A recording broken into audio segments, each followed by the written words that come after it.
So this is my 1970 Late Series 2A Land Rover. I feel very fortunate to be the owner of this Land Rover. It's a great truck. I'm going to do a walk around with it and show you some things that I've done to it and some things that are a little bit different about it. This is mostly original. It's a Western North Carolina truck. Originally was sold at Harrell Motors, Leroy Harrell. Owned that dealership in Waynesville, North Carolina. And quite a few of those trucks have floated around Western North Carolina over the years. It's a big reason why I wanted one since I was a kid.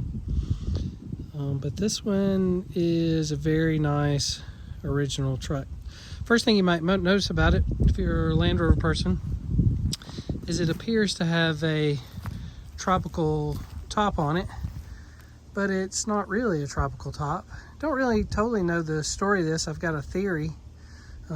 If you know your Land Rovers, you'd know if it was a real tropical top, it would more than likely have the Alpine windows, and it would more than likely have the vents in the roof, and this truck has neither.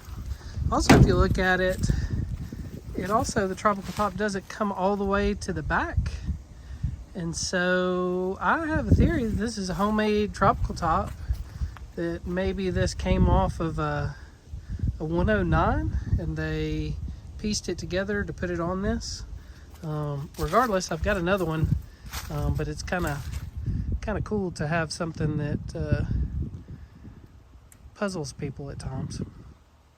Like I said, this is a late Series 2, so that means it has the headlights in the wings, like a Series 3 would have. In fact, a lot of people, when they first see it, they think it's a Series 3 truck, but it's not. It's late Series 2A. The lights are in the wings. It does have a galvanized steel grill on it. Sometimes referred to as the Maltese grill. You can still use that over your campfire to grill your steaks, unlike the plastic ones in Series 3, which would not go very well. But it does, being a late Series 2A, it's got some things that look like a Series 3, act like a Series 3, and then other things that are Series 2. We'll go inside just a little bit and look. It is a metal dash, so it's a proper Land Rover. It has a metal dash. It has a gauge cluster that has a temp, fuel, and charge light. So more along the lines of a Series 3 gauges, but in a organized like a Series 2A.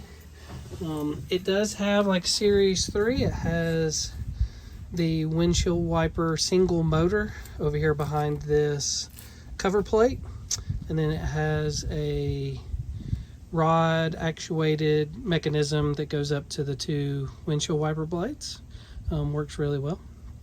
It also has, instead of having the shin burner heater, it actually has more of a Series 3 style.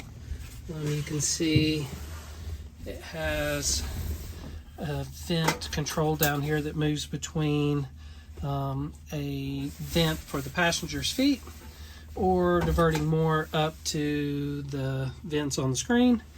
And then for the driver, you have this little flap right here.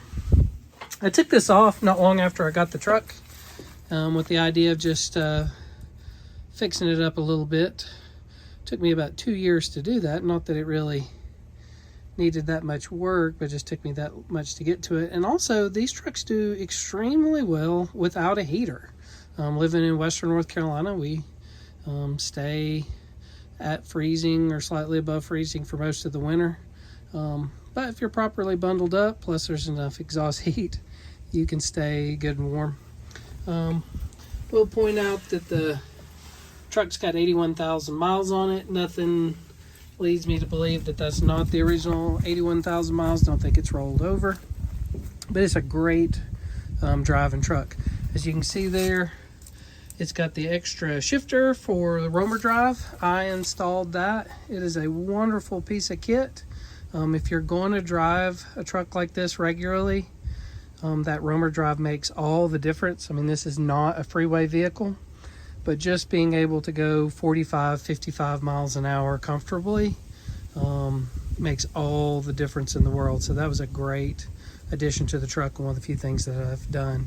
Bulkhead on this truck is rock solid. It is great bulkhead. It shows a little bit of sign of surface rust, but that's all it is surface rust. I'm a big believer in OSPO or phosphoric acid and in treating and just staying on top of that. But this firewall, this bulkhead, is a beauty. Did a little bit of painting down in the footwells. It had the original vinyl cardboard kits on it, over the heater, on the door panels. Took all that off, took it straight back to the metal, and just kind of cleaned things up and patched it up with a little limestone paint. But everything here that you see is original. I did restore these gauges, took them apart, cleaned them, serviced them, fixed some electrical little gremlins with them. One of the things, this truck being a late series 2A, has a emergency hazard light, which is great. If you're a Land Rover person, you know that's not really something you have on a series 2A truck, but late series 2As. Took me a little while of figuring with that. It wasn't wired exactly right, but I got that one back going. Super cool. Yeah, but the dash, I redid the hoses for the heater system, and really just, other than that, it's just been TLC. Got my ram mount over there. Did not drill a hole in it. That was a hole that already existed. But yeah, great condition on the inside. These are the upgraded seats from Rover's North. I wouldn't say that they're comfortable, but they're not uncomfortable. It's just a great truck to drive around. Walking on around the back, it does have a replaced cross member, and the job on the replaced cross member probably took place in the 80s would be my guess, and it was done appropriately. So it's a solid rear cross member. But that's the only real problem that's on the chassis. It's a solid chassis. It's not perfect, but it's solid. And again, with the OSPO and the phosphoric acid and keeping it cleaned out and just taking care of it and paying attention to it, should last a long, long time. I am in North Carolina, and in North Carolina, you can run a vintage license plate as long as you keep the real license plate in your vehicle. So I did find a 1970 North Carolina license plate. I really got to give a shout out to Charles at Dare Britannica up in Washington State for this high lift jack kit. It is another really nice piece of kit. There's no holes involved in being able to mount it. This bracket here mounts to the attachment where the tub goes to the rear cross member. Just had to put some extra long stainless steel bolts through there. High lift jack mounts on these pins, and then this aluminum bracket at the top slips in between the truck sides and the truck top, and then tightens back down.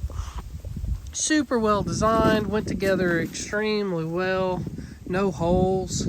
I think Charles makes them for either side of the truck and has something for the interior too. But it's definitely something worth looking into if you want to put a high lift jack on your series truck. Looking in the back, super clean. I've got the jump seats. My buddy Dave's always on me to put them in there just because they look cool. Does free up a little extra space. I run the spare tire in the back. I did run it on the front when I first got it because it looks so cool. but it's completely and totally impractical. Blocks your vision. When I first got the truck, I was also doing a lot of work on the carburetor and having to tinker with the carburetor all the time, and it is a pain to lift up the hood with that big heavy tire on it. So I put it back here and left it back here. Got a proper shovel and good fire extinguisher, first aid kit. Got my little odds and ends. The one thing I'll point out in here is I do have one of the original jacks that would have originally come with the truck, a Shelly jack. I got that from my good friend Earl, who's another Land Rover guy here in my community.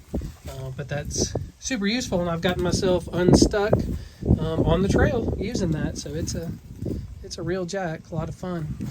But yeah, there's just a little bit more of a walk around. Running BFGs on it, 30-inch KO2s, great tires.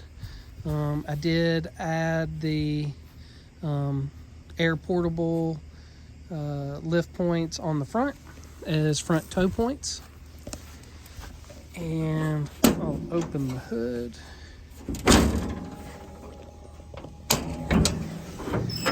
And this is the original 2 1/4 petrol motor. Not had to do a ton of work to it.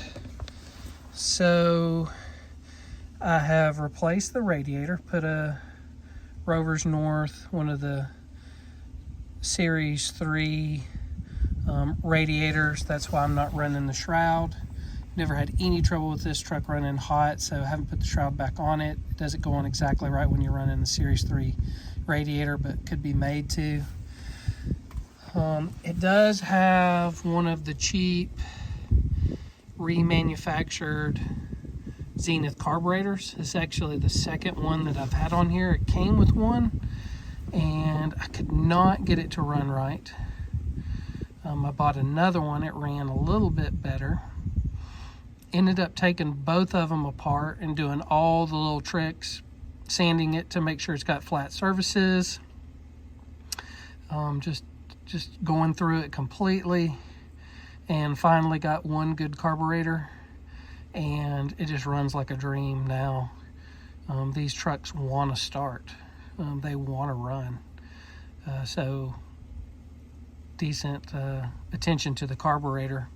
And so this thing, ice cold morning, pull the choke out all the way. Don't touch the gas pedal, just hit the key. It'll start right up. Run it for just a little bit, then go 3/4 choke. And then wait just a little bit more and go half choke, and then hit the road. By the time I get to the end of my neighborhood, it's ready to go, no choke, and running strong. Put a new water pump on it.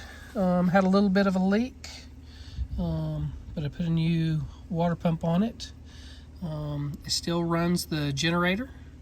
This is a negative earth truck, but it does run the generator and does just fine.